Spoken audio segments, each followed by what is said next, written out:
بڑی بنیادی سی بات ہے، اور وہ بات یہ ہے کہ جہاں جہاں جمہوریت ہے، میں کہتا ہوں کہ وہاں کی پولیٹیکل پارٹیز میں سب سے پہلے جمہوریت ہوتی ہے، اور الٹیمیٹلی پھر اس کے نتیجے میں ملک میں اور خطوں میں جمہوریت آتی ہے۔ تو ہمارے ہاں یہ بدقسمتی سے پاکستان میں جو 78 برسوں سے سیاسی جماعتیں رول کرتی رہی ہیں، وہ تو شخصیات اور خاندانوں پر مشتمل ہوتی ہیں۔ پاکستان میں کہیں بھی گلگت بلتستان سمیت ہم سمجھتے ہیں جہاں بھی آپ صحیح معنوں میں عوامی ووٹ کو کنورٹ کرنا چاہیں گے حقیقی مینڈیٹ کے اندر، وہاں آپ کو پہلے پولیٹیکل پارٹیز میں ڈیموکریسی لانا ہوگی، اور اسی کی ہم جد و جہد کر رہے ہیں۔ ہم یہ سمجھتے ہیں کہ جب تک پاکستان کے عام لوگوں کو، پاکستان کے مڈل کلاس نوجوانوں کو یہ برابر کا موقع نہیں ملے گا ویسٹ کی طرح اور باقی جہاں جہاں ڈیموکریسی ہے کہ وہ بھی پارٹی کے چیئرمین بن سکیں، وہ پارٹی کو لیڈ کر سکیں، وہ بھی ملک کے وزیر اعظم بن سکیں، کسی کی خوشامد پر نہیں، کسی کی چاپلوسی سے نہیں، کسی کو اپنی وفاداری ثابت کر کے نہیں، کسی سے رشتہ داری کی بنیاد پر نہیں، اپنی قابلیت، اپنی صلاحیت کی بنیاد پر انٹرنل الیکشن کے ذریعے، ایک میرٹ بیسڈ سسٹم کے ذریعے، تو آپ دیکھیے گا ہر جگہ معاملات ٹھیک ہو جائیں گے۔ گلگت بلتستان تو ظاہر ہے آئین پاکستان میں بھی نہیں ہے، نہ سینٹ میں، نہ قومی اسمبلی میں۔ گلگت بلتستان کا مستقبل آپ کو کیا نظر آتا ہے فیوچر میں؟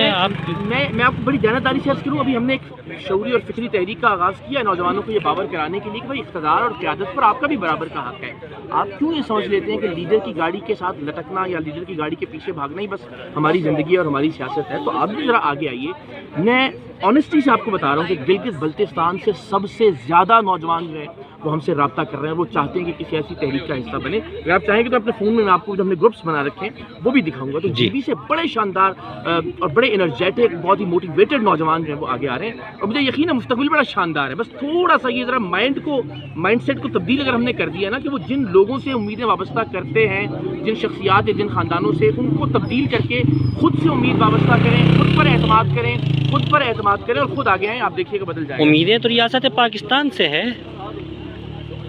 کہ ریاست پاکستان گلگت بلتستان کو 78 سالوں سے آئینی صوبہ نہیں بنا رہے ہیں، تو آئینی صوبہ ریاست پاکستان بنائے گی؟ جی میں وہی آپ سے عرض کر رہا ہوں نا کہ چاہے پاکستان میں چاہے گلگت بلتستان میں، جب حقیقی نمائندگی ہوگی نا عوام کی، جب عام لوگوں کی، مڈل کلاس کے لوگوں کی جینوئن نمائندگی ہوگی، وہ ایسے لوگ حکمران نہیں ہوں گے جن کے اپنے اپنے مفادات ہیں، اپنی اپنی ترجیحات ہیں، تو پھر ظاہر ہے وہ یہ تمام تر مسائل حل کریں گے۔ اس وقت جو جماعتیں ہیں آپ سمجھتے ہیں کہ عوام کی نجات دہندہ نہیں ہے؟ ہرگز نہیں، سوال ہی پیدا نہیں ہوتا۔ دیکھیے اس وقت جو حکمران جماعتیں ہیں وہ ہم سب جانتے ہیں کہ مینڈیٹ چوری کر کے مسلط کی گئی ہیں ہم سب کے سروں کے اوپر،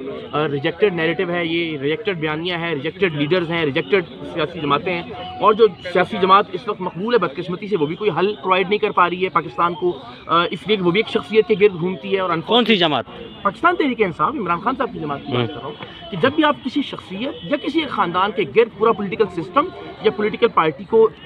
کھڑا کریں گے، اس سے کسی بھی نتیجے کی امید مت کیجیے۔ جہاں ہم 50 سال پہلے بھٹو صاحب کے زمانے میں کھڑے تھے، آج بھی ہم وہیں کھڑے ہیں، اس لیے کیونکہ ہم شخصیات کے پیچھے بھاگتے ہیں، ہم شخصیات کی لڑائی لڑتے ہیں، ہم خاندانوں کی لڑائی لڑتے ہیں، ان کی ذہنی غلامی کرتے ہیں۔ میں یہ سمجھتا ہوں جیسے دنیا بھر میں سیاسی جماعتیں ہوتی ہیں جو گلی سے، محلوں سے، یونیورسٹیوں سے اور کالجز سے عام لوگوں کو اور مڈل کلاس کے نوجوانوں کو یہ موقع دیتی ہیں کہ وہ ایکول اپارچونٹی کے ساتھ آ کے لیڈ کریں ملک کو بھی، پارٹیز کو بھی، وہاں تبدیلی آتی ہے، اور یہاں بھی ایسا ہی ہوگا۔ اقرار حسن جد و جہد کر رہے ہیں، یہ تحریک بنا رہے ہیں یا جماعت بنا رہے ہیں؟ نہیں ہرگز نہیں، میں بطور جرنلسٹ، بطور صحافی بار بار یہ کہہ چکا، یہ فکری، شعوری، نظریاتی بات ہے، یہ فکری، شعوری اور نظریاتی تحریک ہے۔ میں پاکستان کے لوگوں کو، پاکستان کے نوجوانوں کو، پاکستان کے عام انسانوں کو یہ باور کروانا چاہتا ہوں کہ قیادت اور اقتدار پر آپ کا بھی برابر کا حق ہے۔ ایک مزدور کی بیٹی، ایک ریڑھی والے کی بیٹی کے پاس بھی یہ برابر موقع ہونا چاہیے کہ وہ ملک کی وزیر اعظم بن سکے، ایک ڈرائیور کنڈکٹر کے بیٹے کے پاس بھی برابر کا چانس ہونا چاہیے کہ وہ ملک کا پرائم منسٹر بن سکے، کسی کی خوشامد کر کے نہیں، کسی کی چاپلوسی کر کے نہیں، میرا قائد میرا لیڈر کے نعرے لگا کے نہیں، کسی کی تصویر صاف کر کے نہیں،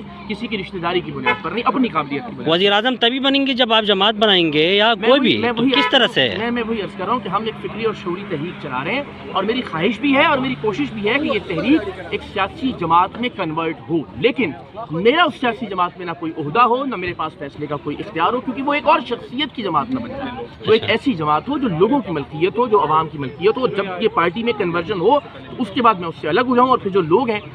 جو اس تحریک کے ساتھ رجسٹرڈ لوگ ہیں وہ انٹرنل الیکشن کے ذریعے اپنے لیڈرز کو منتخب کریں، اپنی کمیٹیز کو، اپنے بورڈز کو تشکیل دیں، اور اس کے بعد پھر فیصلے پاکستان کے عام لوگ کریں۔ آخری سوال، گلگت بلتستان میں الیکشن مئی میں ہونے جا رہے ہیں، کوئی پیغام؟ ظاہر ہے آپ اویئرنیس پروگرام میں یہ درخواست ہے، خدا کا واسطہ ہے وہ ذہنی غلامی کے توق سے ذرا نجات حاصل کیجیے۔ آپ کے حلقوں میں اب یہ فی الوقت جو آپ سمجھتے ہیں کہ کردار کے اعتبار سے، آپ کی نمائندگی کے اعتبار سے بہترین لوگ ہیں، انہیں ووٹ دیجیے، نہ یہ کہ بس آپ نے چونکہ اس لیڈر کو